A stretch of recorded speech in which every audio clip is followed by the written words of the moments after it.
Hello. आप लोग के सामने जो क्वेश्चन है आप लोग उसका थोड़ा आंसर दे सकते हैं?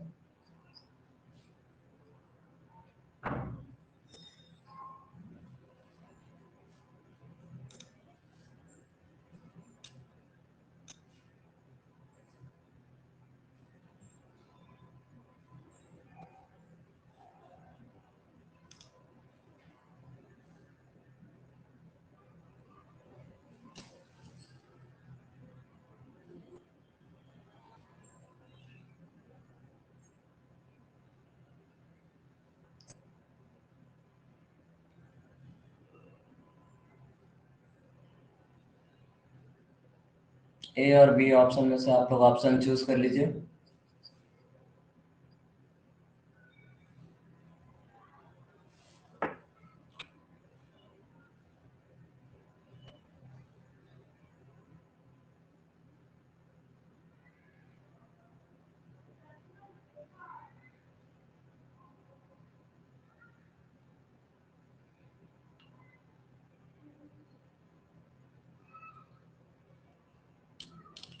ओके,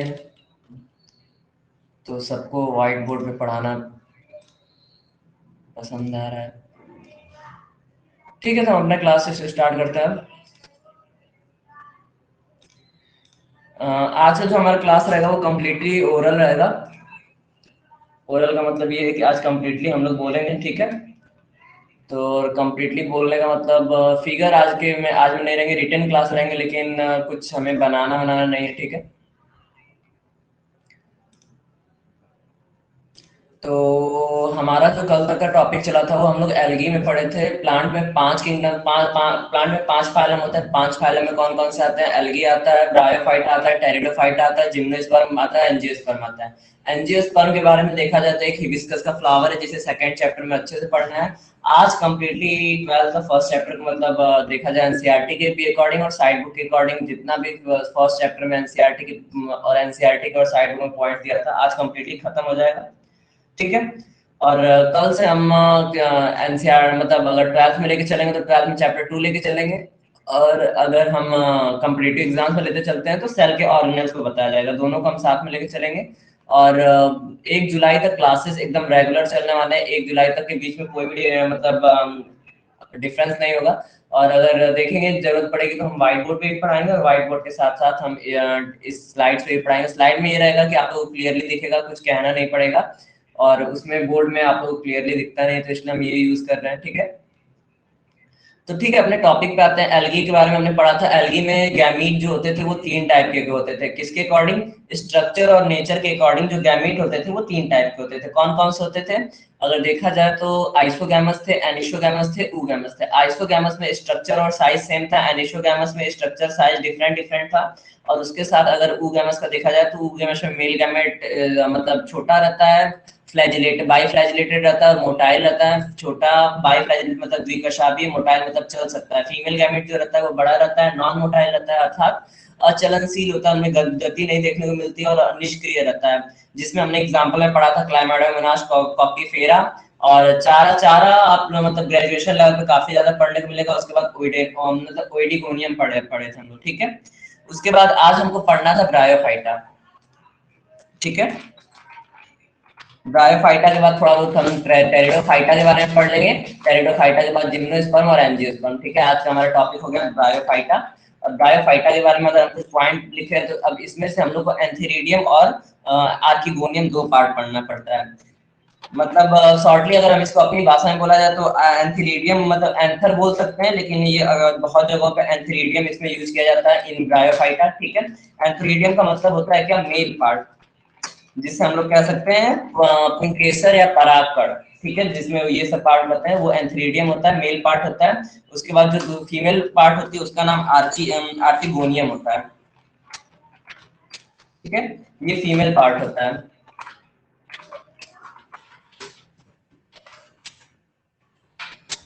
अगर उसके बाद देखा जाए तो हमें मतलब इनमें जो स्पोर्स रहते हैं अर्थात जो बीजाणु होते हैं, अगर एंथीरिडियम और आर्किगोनियम के हिंदी नाम बताया तो एंथीरिडियम का हम लोग पुधानी या पुंकेसर बोल सकते हैं, आर्किगोनियम का स्त्रीधानी या स्त्री केसर बोल सकते हैं। बस ब्रायोफाइट मतलब चीज वही है जो हमें एंजियोस्पर्म में पढ़ना है, बस ब्रायोफाइटा में नाम अलग जाता है। उसके बाद देखा जाए तो एक आता है हमारा होमोस्पोर्स, ठीक है। होमोस्पोर्स को बोला जाता है सम बीजाणु, और वही हेटेरोस्पोर्स आएगा हमारा टेरिडोफाइट या फिर जिम्नोस्पर्म आएगा, तो वो विषम बीजाणु हो जाएगा। विषम बीजाणु मतलब उनके आकार डिफरेंट होंगे, वो एक दूसरे से कंप्लीटली डिफरेंट होंगे, ठीक है।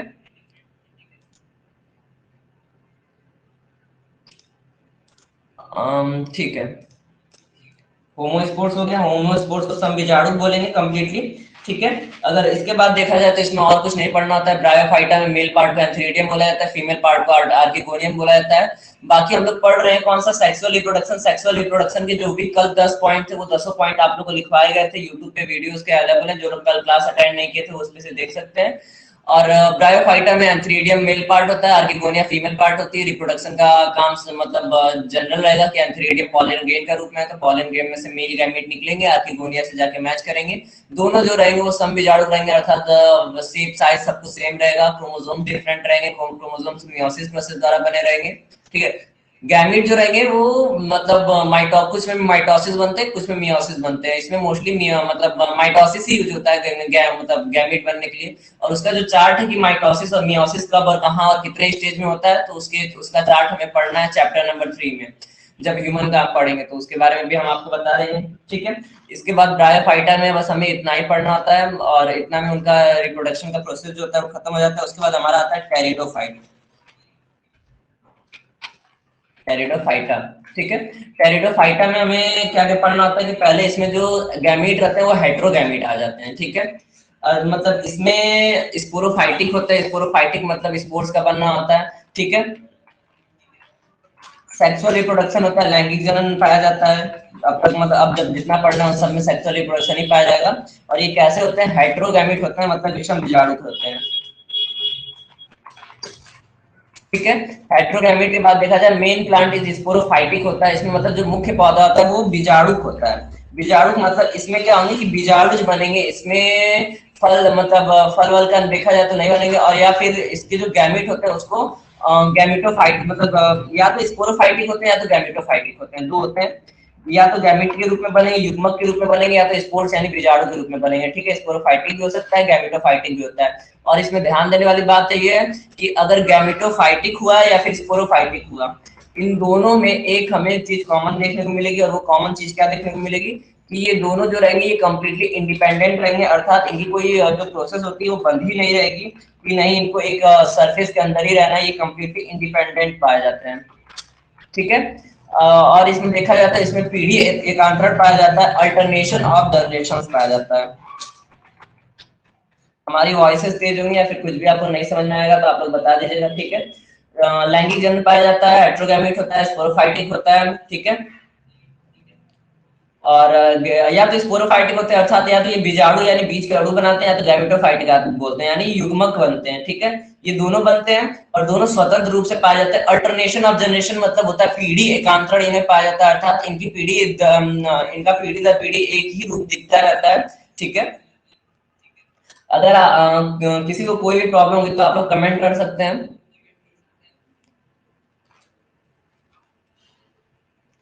अब ब्रायोफाइटा टेरिडोफाइटा, ब्रायोफाइटा में जो भी मतलब अगर प्लांट की बात कर ले तो ब्रायोफाइटा में हमारा ब्रायोफिलम आ जाता है। एग्जांपल ले लें ब्रायोफाइटा का, तो एग्जांपल में ब्रायोफिलम आ जाता है, बिगोनिया आ जाता है, अर्थात जिनमें पत्तियों द्वारा जनन हो, इससे पहले हमने पढ़ा हुआ है ब्रायोफिलम और बिगोनिया, ठीक है। ये दोनों इसके एग्जाम्पल हो जाएंगे। और अगर टेरिडोफाइटा के एग्जाम्पल की बात करेंगे तो टेरिडोफाइटा में सभी सजावटी पौधे आते हैं। सजावटी पौधे में इसका एक एग्जाम्पल इस वक्त हमको माइंड में है, वो फर्न है। फर्न के साथ और भी होते हैं, एनसीईआरटी में पूरा मतलब क्लास 11 के एनसीईआरटी में फिगर विगर बना हुआ है इसके, इसमें और भी एग्जाम्पल होते हैं बट अभी हमारे माइंड में है नहीं, ठीक है। और इसके बाद अगर बात करें तो हमारे तो मतलब थर्ड आता है एल्गी हो गया, एल्गी के बाद ब्रायोफाइटा हो गया, टेरिडोफाइटा हो गया। फोर्थ जो आता है वो आता है हमारा जिम्नोस्पर्म। जिम्नोस्पर्म को बोला जाता है नग्न बीजी, ठीक है। नग्न बीजी मतलब जिनके बीज के ऊपर आवरण न पाया जाए, इसे अनावृत बीजी बोला जाता है या फिर नग्न बीजी बोला जाता है, और इंग्लिश में जिम्नोस्पर्म रहता है, ठीक है। और जिम्नोस्पर्म में सारे प्लांट जो होते हैं वो है मतलब हेटेरोस्पोरस होते हैं, अर्थात जो विषम बीजाणुता इनमें पाई जाती है, ठीक है। हेटेरोस्पोरस के बाद ये इनमें दो टाइप के स्पोर्स पाए जाते हैं, एक माइक्रोस्पोर पाया जाता है। अब यहाँ से हमको मतलब जो ये जिम्नोस्पर्म और एंजियोस्पर्म है ये हमें मोस्टली अच्छे से पढ़ना पड़ता है। क्यों? क्योंकि जिम्नोस्पर्म और एंजियोस्पर्म में कई पॉइंट हमें पढ़ने पड़ते हैं, एक दो पॉइंट नहीं आता है, हमें कई पॉइंट पढ़ने पड़ते हैं। फॉर एग्जाम्पल अगर हम देखें तो ये जिम्नोस्पर्म में जो माइक्रोस्पोर और मेगास्पोर है ये पूरे के पूरे सेकंड चैप्टर में हमें मिलेगा, और ये एंजियोस्पर्म में मिलेगा। एंजियोस्पर्म में भी हमें लघु बीजाणु दीर्घ बीजाणु पढ़ना है, लघु बीजाणु जनन दीर्घ बीजाणु जनन, लघु लघु बीजाणुता दीर्घ बीजाणुता, ऐसे ऐसे काफी वर्ड आने वाले हैं, ठीक है। तो ये जो माइक्रोस्पोर वर्ड है, माइक्रोस्पोर वर्ड का मतलब क्या होगा? लघु बीजाणु। और जहां लघु बीजाणु आ जाए, मतलब अगर आप हिंदी सही से लिखा रहा है तो हम लिख दे रहे हैं लघु बीजाणु, ठीक है। लघु बीजाणु जो रहेगा वो मेल पार्ट रहेगा, ठीक है। और ये क्लास चैप्टर नंबर 2 यानी इसके बाद वाले चैप्टर में रेगुलर मिलता रहेगा, ठीक है। लघु बीजाणु जो मेल पार्ट है ये रेगुलर हमें चैप्टर नंबर 2 में पढ़ना है। और इसके साथ एक आएगा मेगा स्पोर यानी दीर्घ बीजाणु जो कि फीमेल पार्ट रहेगा।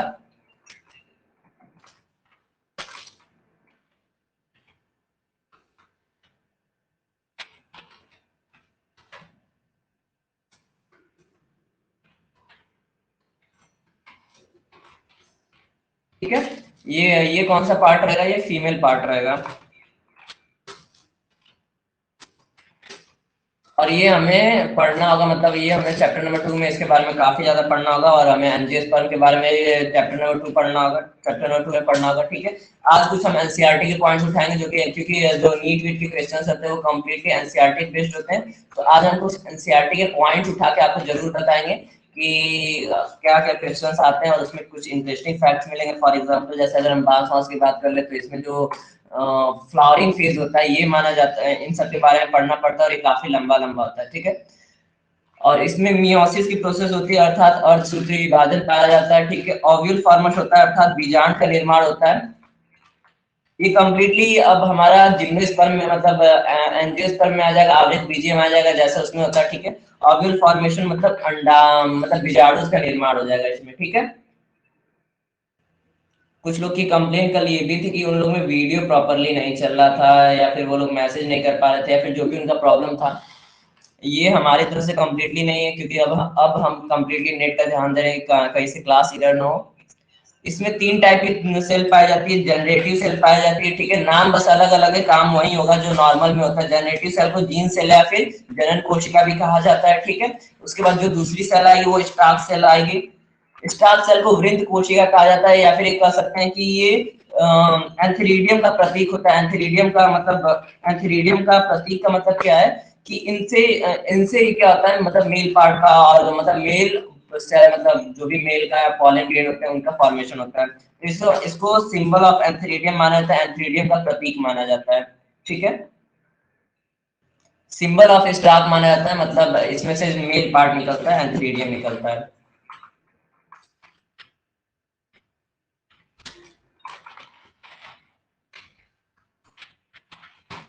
ठीक है। तो जिम्नोस्पर्म में हमें इतना पॉइंट पढ़ा। उसके बाद एक जो लास्ट में आता है वो नॉर्मल सेल आती है, यानी कायिक कोशिका आती है। इसमें हमें हमको बॉडी सेल लिख लेते हैं इसको, ठीक है।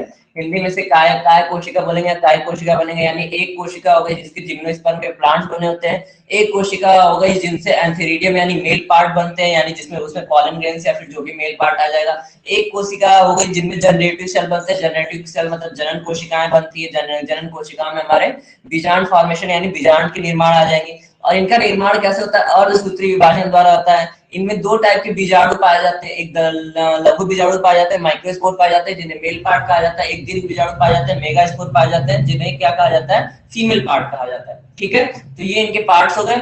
अब इसके आगे मतलब इनमें मतलब हमें क्या पढ़ना है? एंजियोस्पर्म पढ़ना है, तो एंजियोस्पर्म के बारे में हम कल पढ़ाएंगे।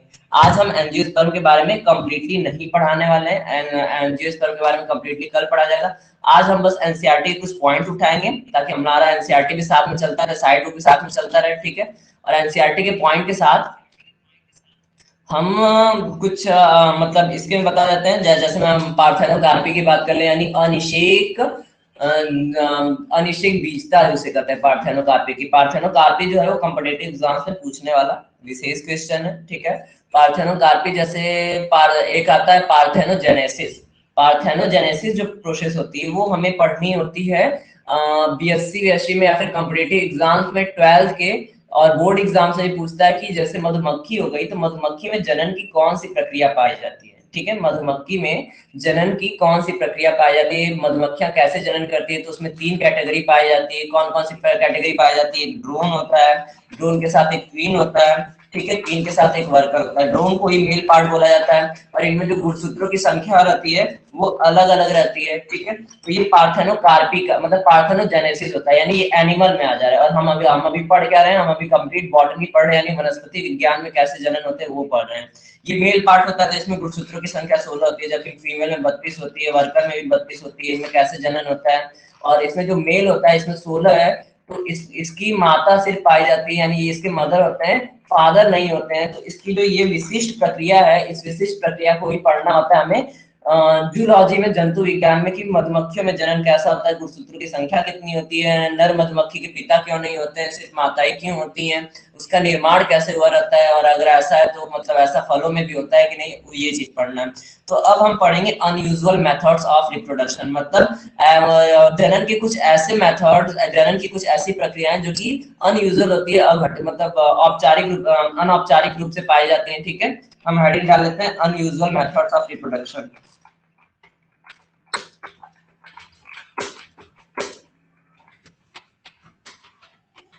ठीक है, अनयूजुअल मेथड्स ऑफ रिप्रोडक्शन, जनन की कुछ विशिष्ट प्रक्रियाएं हैं ये।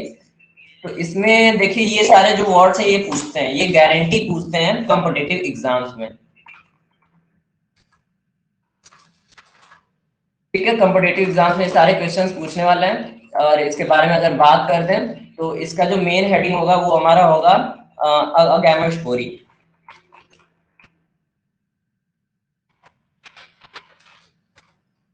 अगैमोस्पर्मी हेडिंग हो गया, ठीक है।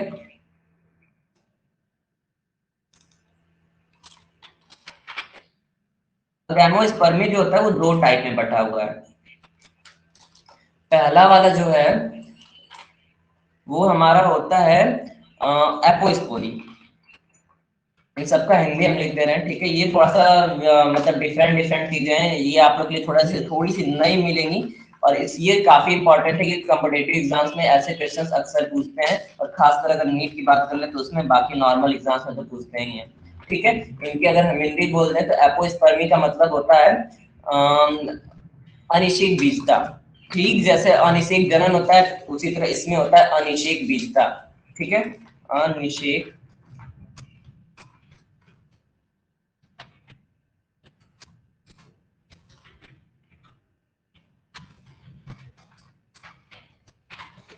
ठीक है, इसका हिंदी हो गया। अब अगर एपोस्पोरी की बात कर लें तो एपोस्पोरी का हिंदी होता है अपबीजाणुता। इसकी हिंदी इंपॉर्टेंट है क्योंकि हिंदी हमें पढ़ने को मिलेगी ही, जाहिर सी बात है, सिलेबस में है, मिलेगी पढ़ने को, इसलिए हम हिंदी लिखते हुए चल रहे हैं, वही इंपॉर्टेंट है,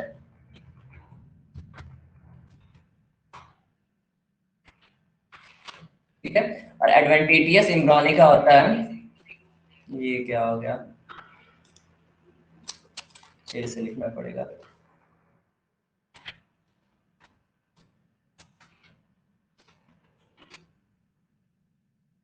और एडवेंटिटियस इम्ब्रोनी का हिंदी होता है, यहाँ पर त लिखा गया है, यहाँ पर त रहेगा,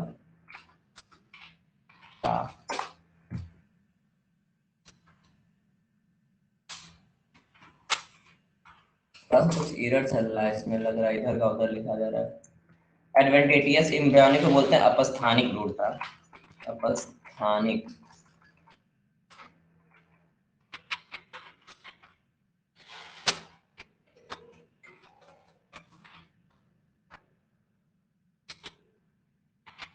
ठीक है। ये तीनों हमें, ये जो तीनों हेडिंग है अगैमोस्पर्मी के ही, ये जो दो है ये दोनों अगैमोस्पर्मी के ही पार्ट्स हैं। अगैमोस्पर्मी जो है ये इसका मेन हेडिंग है, ठीक है, और ये दोनों जो है ये उसी के पार्ट हैं। और अगैमोस्पर्मिंग मतलब अनिषेक विस्तार, अर्थात इसमें अनिषेक जनन के ही कुछ हमें पार्ट्स पढ़ने होंगे। फॉर एग्जांपल अगर इसके हम बात कर दें कि इसमें क्या क्या पढ़ना होगा, इसमें ऐसी चीजें पढ़नी होंगी जिसमें नर तथा मादा युग्मक संलयन न हो परंतु फल का निर्माण हो जाए। ठीक है, अनिषेक विस्तार अगैमोस्पर्मी का मतलब यही है कि नर तथा मादा का संलयन न हो, मेल और फीमेल पार्ट का फ्यूजन ना हो, बट फ्रूट्स का फॉर्मेशन हो जाए। तो ये अनयूजुअल मेथड्स ऑफ रिप्रोडक्शन में आते हैं। तो इसमें हम पहला पॉइंट ले लेते हैं एपोस्पर्मी। ठीक है, हम पहला पॉइंट ले लेते हैं एपोस्पर्मी। एपोस्पर्मी के बारे में पढ़ लिया जाए थोड़ा सा। सॉरी, एपोस्पोरी है, हम थोड़ा सा गलत लिख दिए शायद, अपने यहाँ सही है, यहाँ गलत लिख रहे हैं। एपोस्पोरी में क्या क्या होता है, पहला तो इसमें नो डिप्लॉयड, मतलब इसका फर्स्ट पार्ट ही है, इसमें दोनों में यही होगा कि no diploid embryo is form.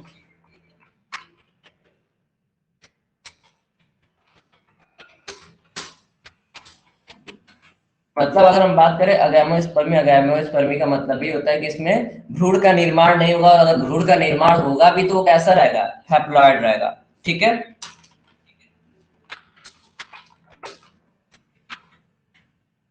Nucleus मतलब होता है, हो जाएगा बीजांडकाय कोशिका द्वारा किसी भी द्विगुणित भ्रूण का निर्माण नहीं होता है। No diploid embryo is found by any nucleus cell. ठीक है, न्यूक्लियस का मतलब हो जाएगा यहाँ पर बीजांडकाय।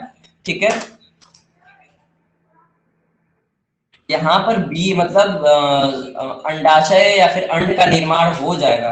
ठीक है, और अंड से ही भ्रूण का निर्माण भी हो जाएगा, परंतु इसमें ध्यान क्या देना होगा कि बिना नर युग्मक के, विदाउट मेल गैमेट। इसका एग्जाम्पल में सबसे फेमस एग्जाम्पल हम लेते हैं पपीता का। पपीता में नर तथा मादा की जरूरत होती है, और बिना नर के भी पपीता फरता है और उसमें बीज नहीं पाए जाते हैं, वो उतना मीठा नहीं होता है, यानी वो एपोस्पोरी का ही फॉर्मेशन रहता है।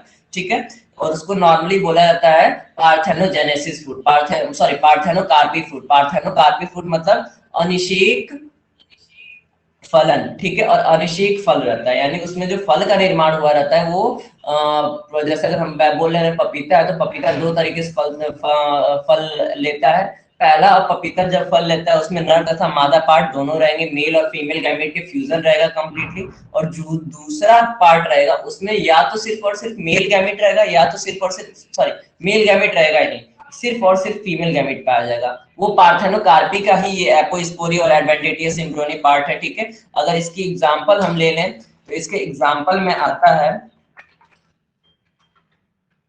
क्रैपिस। क्रैपिस एक प्लांट है। ठीक है, और एक पार्थेनियम आता है। पार्थेनियम को एनर्जी के लिए काफी ज्यादा यूज किया जाता है। तो इतने में हमारा एपोस्पोरी खत्म हो जाता है। और अब हम ले लेते हैं दूसरा एडवेंटिशियस एम्ब्रियोनी, यानी अपस्थानिक भ्रूणता। Adventitious embryony.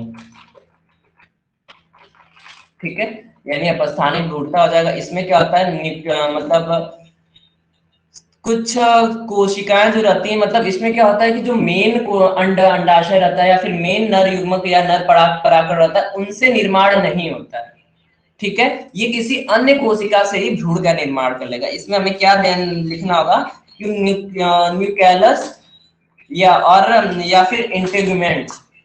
इंटीग्यूमेंट्स का मतलब होता है, इंटीग्यूमेंट्स जो होते हैं, अगर हम चैप्टर नंबर 2 में जब बीजांड के बारे में पढ़ेंगे या फिर अंडाशय के बारे में पढ़ेंगे किसमें, गुड़हल में, तो उसमें हमको फिगर देखने को मिलेगा। उसमें इंग्लिश नेम मतलब जो लोग सीबीएसई की बुक लिए होंगे 12th की, उसमें इंटीग्यूमेंट्स एक वर्ड मिलेगा। यानी वो जो होता है वो बीजांड के बाहरी आवरण रहता है, यानी जो बीजांड का फिगर रहता है उसके बाहरी आवरण में पाए जाने वाला जो लेयर होता है उसको इंटीग्यूमेंट्स कहते हैं।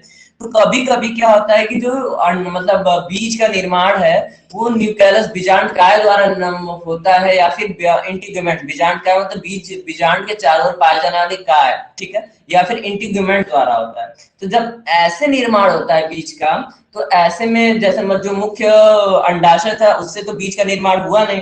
बीज का निर्माण कैसे हुआ, न्यूक्लियस या फिर इंटीग्यूमेंट से। तो ऐसी कंडीशन में उसे क्या बोलते हैं, उसे अनिश्चित फलन बोला जाता है। ठीक है, या फिर कह सकते हैं उसे मतलब कह सकते हैं अनयूजुअल मेथड ऑफ रिप्रोडक्शन है। ठीक है, अगर इसका हम लोग डेफिनेशन के तौर पे लिखे कि इसमें कौन सी प्रोसेस होती है, तो इसमें प्रोसेस होती है हमारी सम सेल, मतलब कुछ सेल, डिवाइडेड मतलब बट जाती है। ठीक है, कैसे बढ़ जाती हैं? एंड ग्रो, कुछ सेल बढ़ के वृद्धि कर लेती हैं और क्या बनाती है? फॉर्म डिप्लॉयड एम्ब्रियोनिक, द्विगुणित भ्रूण बनाती है। ठीक है, इसका यही परिभाषा होती है कि कुछ बाहर की कोशिकाएं, जो सम सेल रहेगा, ये ओवरी के सेल नहीं रहेंगे, कुछ इंटीग्यूमेंट्स के सेल रहेंगे या फिर न्यूक्लियस के सेल रहेंगे, यानी कुछ न्यूक्लियस और इंटीग्यूमेंट्स के सेल जो रहती हैं वो डिवाइड करके बढ़ के ग्रो मतलब वृद्धि कर लेती हैं। ठीक है, और वृद्धि करने के बाद वो क्या बनाती हैं? डिप्लॉयड एम्ब्रियो बनाती हैं। डिप्लॉयड मतलब द्विगुणित एम्ब्रियो माने भ्रूण। वो कैसा एम्ब्रियो बनाती है? द्विगुणित भ्रूण बनाती है। ठीक है, और जब द्विगुणित भ्रूण बनाती है तो ऐसी कंडीशन में वो जो होता है एडवांटेजियस एम्ब्रियोनी रहती है, यानी अपस्थानिक भ्रूणता रहती है, वो ओरिजिनल भ्रूणता नहीं रहती है उसमें। मतलब वो अंडाशय से विकसित या फिर कहीं और मतलब किसी बीजांड से विकसित भ्रूण नहीं रहता है। ठीक है, इसका एग्जांपल लिख ले तो लीमन में होता है, कुछ लेमन में पाया जाता है, या फिर मैंगो को अगर मेल मतलब परागणी क्रिया नहीं हो रही है तो आम का भी निर्माण उस तरह हो जाता है। आम की वैसे भी कई प्रजाति हैं। ठीक है, तो ये इसका एडवांटेजियस एम्ब्रियोनी का हो गया। अब अगर हम पार्थेनोकार्पी ले लें, ये भी एक वर्ड पूछने वाला है, ये हम लिखे नहीं थे लेकिन अपने मर्जी से बता रहे हैं क्योंकि इंपॉर्टेंट है। इसमें क्या होता है? फीमेल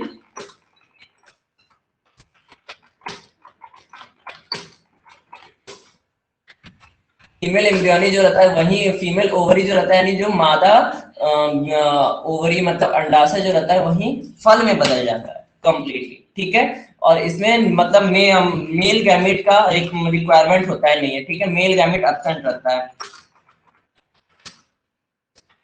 यानी फीमेल से ही, सिर्फ और सिर्फ फीमेल से ही भ्रूण का निर्माण हो गया, सिर्फ और सिर्फ फीमेल से ही पपीते का निर्माण हो गया।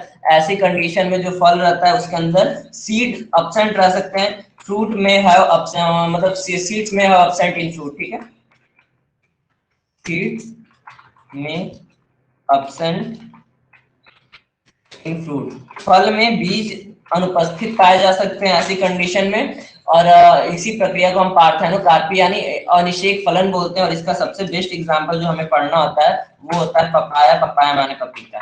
ठीक है, तो ये भी एक इसका एग्जांपल होता है। ये जो तीनों मेथड बताए ये सारे अनयूजुअल मेथड्स ऑफ रिप्रोडक्शन है। और ये किसमें आते हैं? अगैमोस्पर्मी के प्रकार में आते हैं। एपोस्पोरी यानी अपबीजाणुकता, अपबीजाणुकता के बारे में हमने बता दिया है। ठीक है, कि इसमें कोई भी द्विगुणित अवस्था में का भ्रूण नहीं बनता है, एग जो अंडाशय रहता है उससे ही भ्रूण बन जाता है बिना मेल गैमेट के। पार्थेनोकार्पी और एपोस्पोरी लगभग सेम, क्या ये कंप्लीटली सेम ही है, बस पार्थेनोकार्पी को हमको पपाया में पढ़ना है और ग्रैपिस और पार्थेनियम में हमें एपोस्पोर्मी को पढ़ना है। ठीक है, और पार्थेनियम नाम है यानी पार्थेनोकार्पी से है, अर्थात ये अनिषेक फलन का ही ज्यादातर मतलब ऐसे जो फल बनते हैं ज्यादातर अनिषेक फल ही रहते हैं। ठीक है, एडवांटेजियस एम्ब्रियोनी यानी अपस्थानिक भ्रूण के बारे में हमने कंप्लीटली बता दिया। इतने टॉपिक में अगर आप लोग को कुछ भी प्रॉब्लम हो तो आप लोग पूछ सकते हैं। अब हमें एपोगैमी पढ़ना है, ये भी एक अनयूजुअल मेथड ही है। ठीक है, एपोगैमी के बारे में हम अभी पढ़ाएंगे, तब तक आप लोगों को कोई भी प्रॉब्लम हो तो आप लोग कमेंट कर सकते हैं। वीडियो को हम यहीं पे इसी तरह चलने देते हैं। ठीक है, और मतलब आवाज बंद हो जाएगी, हमारा जो फेशियल वाला वीडियो है वो बंद हो जाएगा, बाकी सारा कुछ इसी तरह चलता रहेगा। 9 बज चुके हैं, 5 मिनट का ब्रेक लेंगे। 9:05 से अगली क्लास स्टार्ट करेंगे जिसमें इस टॉपिक को और 12th के चैप्टर नंबर फर्स्ट को हम कंप्लीटली खत्म कर देंगे। ठीक है, तो अब हम चलते हैं 5 मिनट के ब्रेक की तरफ।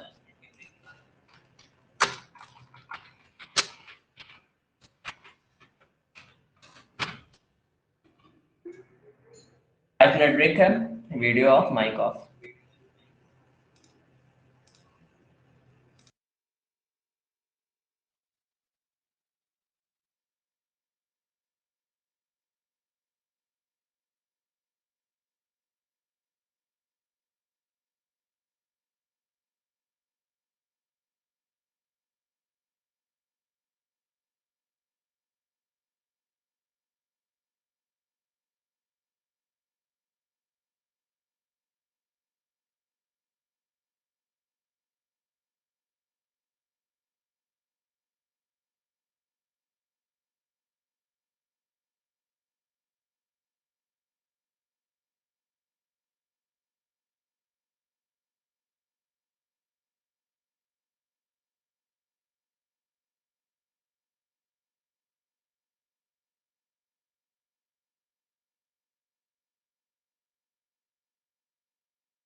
हेलो।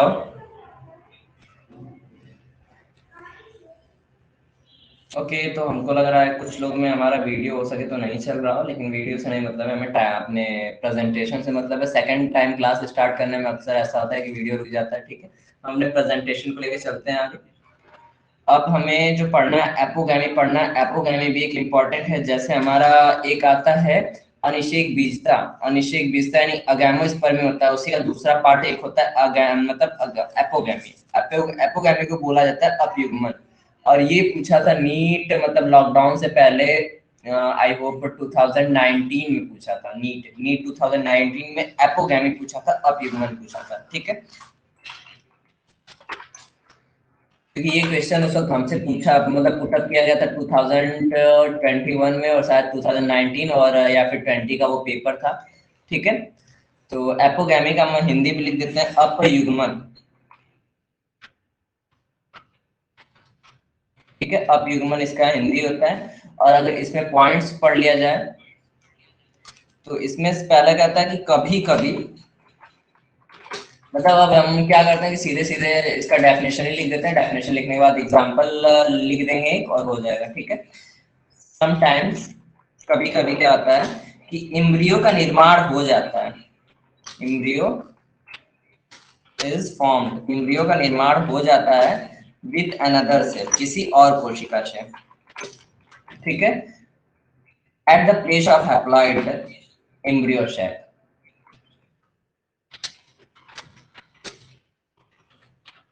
अब यहाँ पर क्या है कि मेल एग भी नहीं सम्मिलित है, ठीक है। At the place of haploid egg sac, egg sorry egg sac नहीं बोलेंगे, एम्ब्रियो सैक बोलेंगे। इम्ब्रियो सैक, सैक का मतलब हो जाएगा कोश, और इम्ब्रियो का मतलब हो जाएगा भ्रूण। तो इससे पहले हमने जो दो टाइप पढ़ा था, ठीक है, अगर हम इस पॉइंट्स पे अपने पॉइंट्स को लेते हैं, ठीक है। एपोस्पोरी और पार्थेनोकार्पी लगभग सेम है। पार्थेनोकार्पी कार्पी हमको एंजियोस्पर्म में पढ़ने होते हैं, एपोस्पोरी हम इसमें पढ़ रहे हैं, ठीक है। डिप्लॉयड एम्ब्रियो मतलब कोई भी द्विगुणित भ्रूण नहीं बन रहा है इस किसी भी बीजांडकाय कोशिका से, ठीक है। यहाँ पर बीजांडकाय की कोशिका नहीं सम्मिलित हो रही है, ठीक है। लेकिन अब एपोगैमी में क्या हो रहा है कि हैप्लॉइड एम्ब्रियो सैक नहीं, मतलब कोई किसी भी भ्रूण कोश से भ्रूण नहीं बनता है, भ्रूण बन जाता है किसी बाहरी कोशिका से। यानी इसमें भ्रूण की कोई कोशिका सम्मिलित ही नहीं है, किसी बाहरी कोशिका से भ्रूण का निर्माण हो जाता है, भ्रूण कोश का निर्माण हो जाता है, और उस प्रक्रिया को क्या कहते हैं? एपोगैमी कहते हैं, ठीक है। उस प्रक्रिया को क्या कहते हैं? एपोगैमी कहते हैं। कभी कभी जो भ्रूण है वो क्या करता है, समटाइम्स एम्ब्रियो यानी कभी कभी जो भ्रूण है वो बन जाता है एट द मतलब किसी अन्य कोशिका से। अनदर सेल का मतलब हो जाएगा किसी अन्य कोशिका से बन जाता है हैप्लॉइड एम्ब्रियो सैक के द्वारा, ठीक है। ये एपोगैमी का मेन जो रहेगा वो डेफिनेशन टाइप में रहेगा। अगर इसके एग्जांपल की बात कर लें तो इसका एग्जांपल हम लिख लेते हैं। फिलहाल में हमारे पास एक एग्जांपल है, लिलियन, ठीक है। तो इसका एग्जांपल हो गया, इसका डेफिनेशन हो गया, और ब्रायोफाइटा पढ़ लिए, टेरिडोफाइटा पढ़ लिए, जिम्नोस्पर्म में क्या क्या पॉइंट्स होते हैं वो पढ़ लिए। जिम्नोस्पर्म के बाद अनयूजुअल मेथड्स ऑफ रिप्रोडक्शन पढ़ लिए, जिसमें अब अगैमोस्पर्मी फर्स्ट है। अगैमोस्पर्मी के दो पार्ट है, एपोस्पोरी और एडवेंटेटियस एम्ब्रियोनी। तो ये एपोस्पर्मी है, ये एडवेंटेटियस एम्ब्रियोनी है। उसके बाद जो पार्थेनोकार्पी, ये हम एंजियोस्पर्म का अभी बता दिया पहले ही, ठीक है। उसके बाद ये जो हमारा एपोगैमी है, एपोगैमी मतलब यही डेफिनेशन जो दिया हुआ है, समटाइम्स यानी कभी कभी एम्ब्रियो मतलब भ्रूण, मतलब ये जो एपोगैमी है, पहला वाला जो है वो अगैमोस्पर्मी, दूसरा वाला जो है वो मतलब एपोगैमी है। और इसके जो दो पार्ट है वो एपोस्पोरी एडवेंटेटियस रूट है। अगर यहाँ पर हम नंबरिंग कर दें तो ये फर्स्ट वाला है जिसके दो पार्ट है, और उसके बाद ये हम एक्स्ट्रा में बता दिए हैं, ठीक है, ये बाहरी है। उसके बाद अगैमोस्पर्मी सेकंड वाला है। और ये जो है ये सारे अनयूजुअल मेथड्स ऑफ रिप्रोडक्शन है, ठीक है। मतलब इसमें नर तथा मादा युग्मकों का संलयन नहीं हो रहा है, इसमें परागण की क्रिया नहीं हो रही है, इसमें निषेचन की प्रक्रिया नहीं हो रही है, इसमें किसी बाहरी कोशिकाओं से या फिर किसी बाहरी बीजांड से या फिर बिना नर तथा मादा के संलयन और संलयित हुए भ्रूण का निर्माण हो जा रहा है, ठीक है। भ्रूण का निर्माण हो जा रहा है, या फिर फल का निर्माण हो जा रहा है, या फिर बीज का निर्माण हो जा रहा है, और इन्हीं सारी प्रक्रियाओं का ये एग्जाम्पल दिया हुआ है, ठीक है।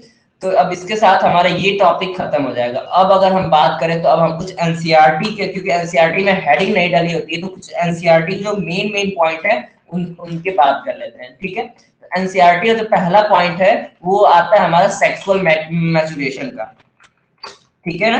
इस चीज पे ध्यान दीजिएगा, ये चीज काफी ज्यादा एग्जाम कॉम्पिटेटिव एग्जाम से पूछने वाली रह चुकी है, और इसको हमने खुद भी देखा है कई जगह पूछा हुआ एग्जाम में। ठीक है, सेक्सुअल मैच्योरेशन में पहला पॉइंट जो आता है वो हमारा आता है क्या, कि जुवेनाइल फेज। अगर हिंदी में ले जुवेनाइल फेज को, तो हिंदी में जुवेनाइल फेज को बोला जाता है इसको सॉरी, जुवेनाइल फेज होता है, और एक होता है किशोरावस्था बोला जाता है। ठीक है, अगर हिंदी ले ले तो हिंदी काफी इसकी इजी है, किशोरावस्था। ठीक है, एनसीईआरटी में इसको हाईलाइट करके दिया होगा, मतलब लास्ट पेज से थोड़ा सा एक दो पेज पहले इस एनसीईआरटी के 12th में इसको हाईलाइट करके दिया होगा, और ये कॉम्पिटिटिव एग्जाम से पूछे जाने वाला काफी ज्यादा, तो मतलब काफी हाईलाइट क्वेश्चन है कि जुवेनाइल फेज क्या होता है, किशोरावस्था क्या होती है। तो देखिए, एक लैंगिक परिपक्वता की उम्र होती है कि एक स्टेज के बाद ही जो मतलब जीव रहेंगे, अलग अलग जीव रहेंगे, वो जनन कर सकते हैं। ठीक है, एक निश्चित अवस्था के बाद ही जो मतलब जीव रहेंगे वो जनन कर सकते हैं। उस जनन की मतलब उस निश्चित अवस्था को क्या बोला जाता है, जुवेनाइल फेज बोला जाता है, यानी किशोरावस्था बोला जाता है। अर्थात जनन की ऐसी प्रावस्था जिसमें एक व्यक्ति मतलब एक जीव जो हो जनन के लिए परिपक्व हो, उसे किशोरावस्था बोला जाता है। ठीक है, तो ऐसे स्टेज में मतलब विभिन्न जीवों में विभिन्न प्रकार के ऐसे एजेस पाए जाते हैं। फॉर एग्जांपल अगर हम बात करते हैं जैसे मतलब अगर हम कुत्ते की बात कर लेते हैं तो उसमें 1.5 साल माना जाता है, गायों की बात करते हैं तो उसमें 2 साल लगभग माना जाता है, 2.5 साल माना जाता है। तो और अगर ह्यूमन की बात करें तो ह्यूमन में 11 से 12 वर्ष है। तो अलग अलग जीवों की ये जो हो जाए, ये जो आ जाएगा, ये किसमें आ जाएगा, ये जीवों में आ जाएगा, जीव मतलब जूलॉजी में आ जाएगा। ठीक है, और इसी का एक और आता है वेजिटेटिव फेज। वेजिटेटिव फेज मतलब अलग अलग जो मतलब पादप रहते हैं, सॉरी हिंदी हमने इंग्लिश सेलेक्ट नहीं किया।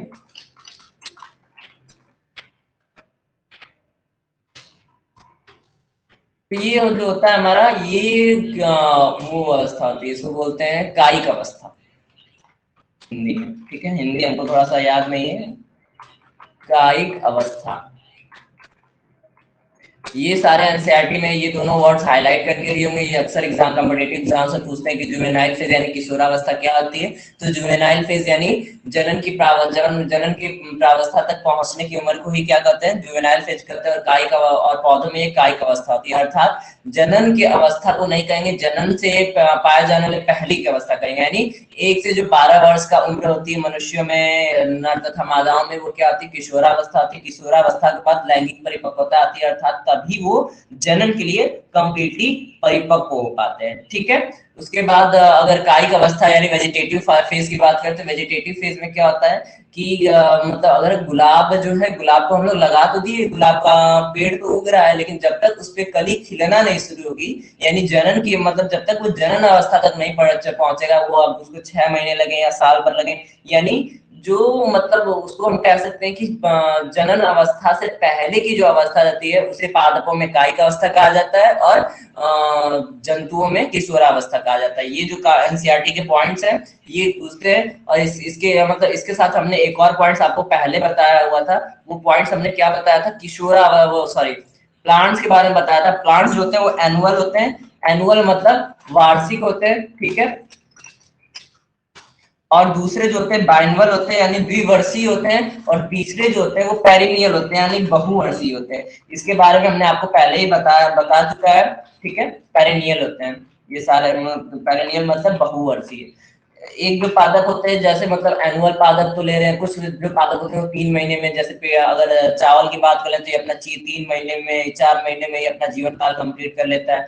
एनुअल की बात करें तो कुछ वार्षिक पौधे होते हैं 1 साल तक अपना फरेंगे, जैसा अरहर किया जाता है 1 साल तक अपनी खेती किए, 1 साल के बाद उनको काट वाट के हटा दिया जाता है, उनकी उम्र खत्म हो जाती है। बाइनुअल मतलब द्विवर्ष तक उनकी उम्र रहेगी। पेरिनियल मतलब वो बहुवर्षीय पादप रहेंगे। ठीक है, एनुअल मतलब वार्षिक पादप, बाइनुअल मतलब द्विवर्षीय पादप, और पेरिनियल मतलब बहुवर्षीय पादप। ये जो सारे पॉइंट्स है एनसीईआरटी पॉइंट्स है, काफी इंपॉर्टेंट पॉइंट है।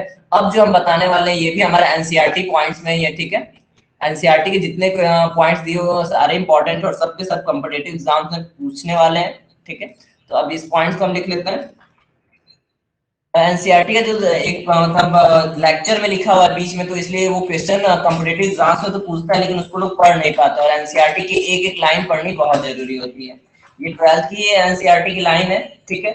इसके बारे में अगर देख लिया जाए तो बम्बू फ्लावर जो होता है वो, उसका जो फॉर्मेशन होता है वो 50 से 100 सालों में एक बार होता है। अर्थात कहने का ये है कि उसमें जो फ्लावर होता है बम्बू टेक मतलब बम्बू में जो फ्लावर होता है वो 50 से 100 साल में सिर्फ एक ही बार होता है, ठीक है।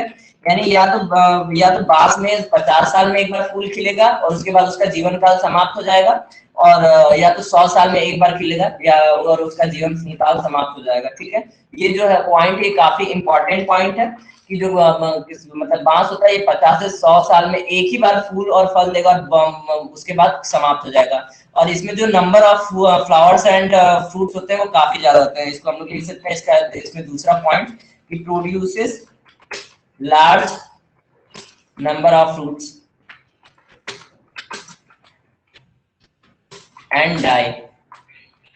ये कंप्लीटली एनसीईआरटी के पॉइंट बता रहे हैं, कॉम्पिटिटिव एग्जाम से काफी ज्यादा पूछे जाने वाले हैं, ठीक है। उसके बाद हम जो दूसरा पॉइंट पढ़ते हैं वो स्ट्रेलोबैंथस कुंथियाना का पढ़ते हैं। ये भी एनसीईआरटी में पॉइंट दिया हुआ है और एनसीईआरटी से उठा है। स्ट्रोबिलैंथस और कुथैनिया, ठीक है। ये जो पौधा है इसे बोला जाता है नीला कुरंजी। साउथ साइड में पाया जाता है, केरल कर्नाटक तमिलनाडु साइड में पाया जाता है। इसे हिंदी में बोला जाता है नीला कुरंजी, नीला कुरंजी,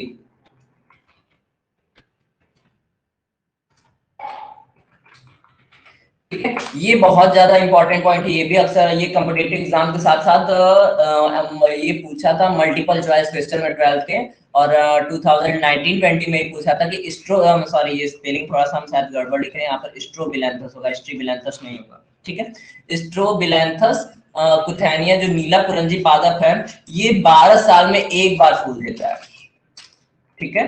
ये 12 साल में एक बार फूल देता है,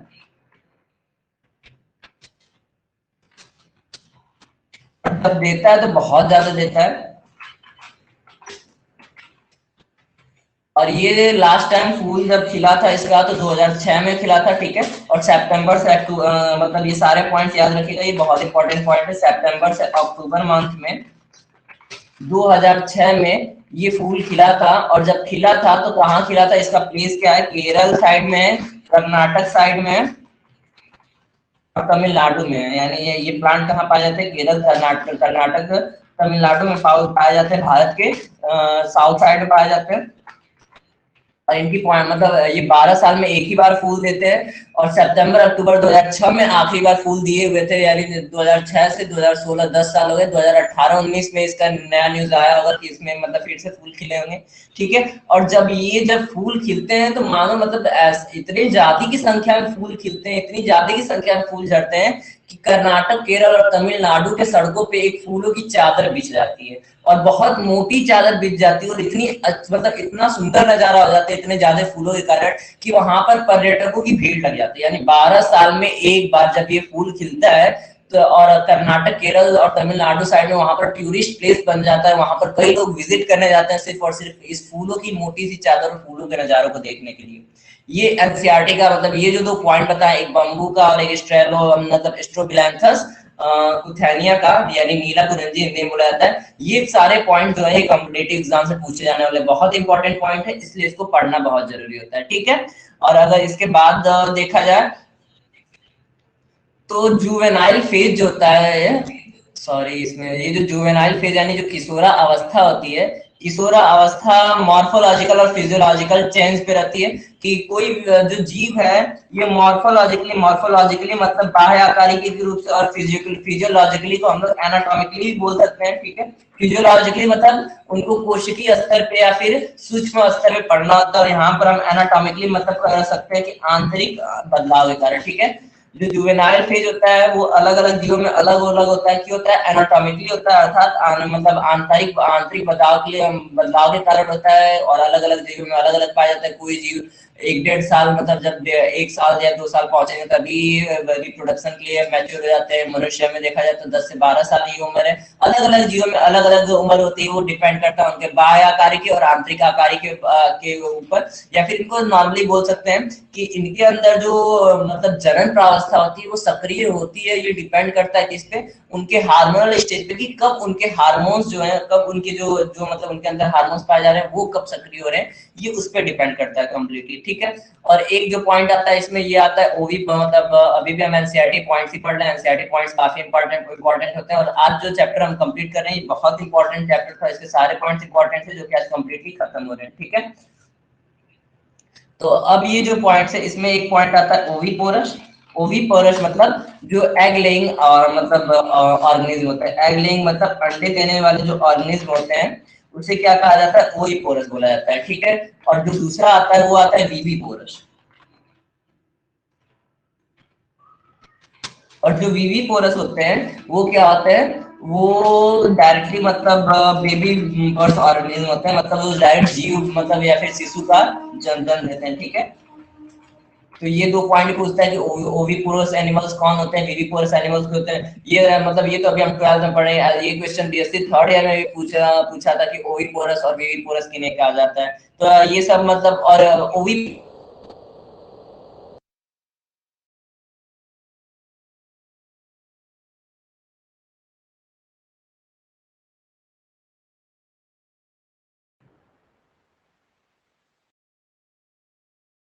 फॉर एग्जांपल अगर हम लोग मुर्गी की बात कर लेते हैं तो वो सब क्या होती है, वो फॉर एवर होते हैं, या फिर उनको कह सकते हैं कि वो पूरे साल भर अंडे देती रहती हैं। ठीक है।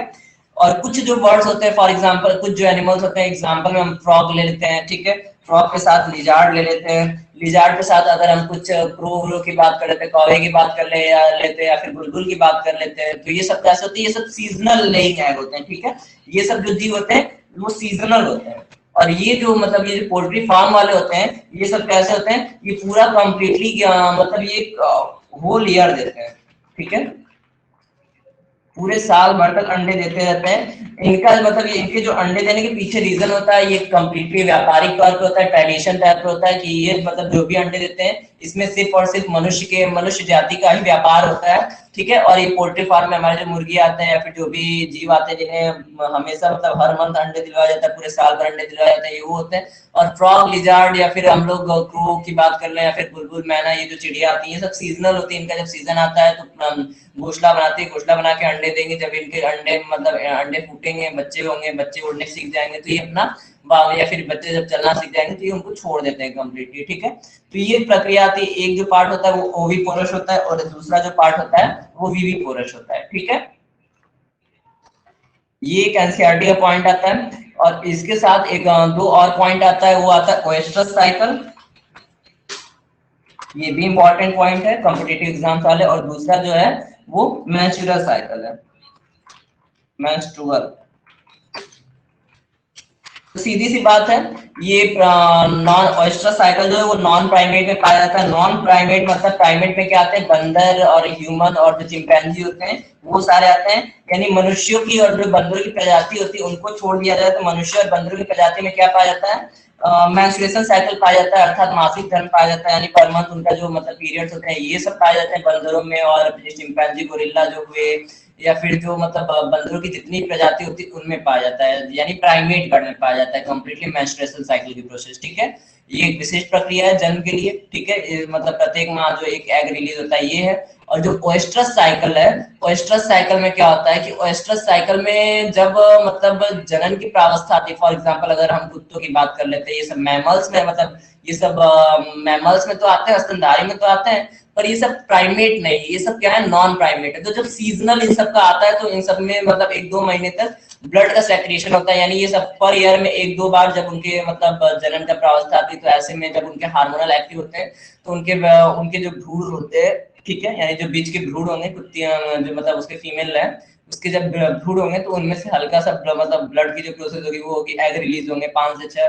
तो वो जो होता है ओएस्ट्रस साइकिल कहलाता है। ठीक है।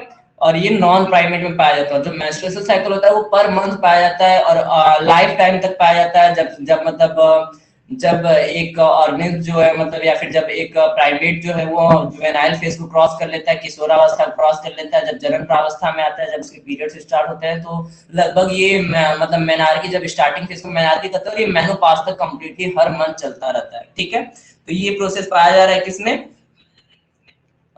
ये प्रोसेस पाया जा रहा है, हमारे साथ वीडियो रुक गया है। ठीक है, हमारा वीडियो रुक गया है, जाहिर सी बात हमारा वीडियो रुका हुआ है इस वक्त, क्योंकि हम इसमें पॉइंट दिए हैं, हेडिंग दिए हैं, हाईलाइट दिए हैं, वो आपको नहीं दिख रहा है। कंप्लीटली हमारा वीडियो इस वक्त रुका हुआ है। वॉइसेस क्लियर आ रही है, वॉइसेस आप लोग समझ लीजिए सामने, मतलब अब इसके आगे हम कुछ और नहीं लिखवाने वाले हैं, बस यहीं पे हम क्लास कवर करेंगे। टाइम भी लगभग हो ही गया है, 5 मिनट बाकी है। ठीक है, अब शायद वीडियो भी रुक गया कंप्लीटली।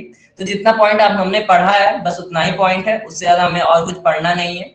और हाँ, वीडियो हमारा थोड़ा सा रुक गया था। ठीक है, तो ओविपोरस था, विविपोरस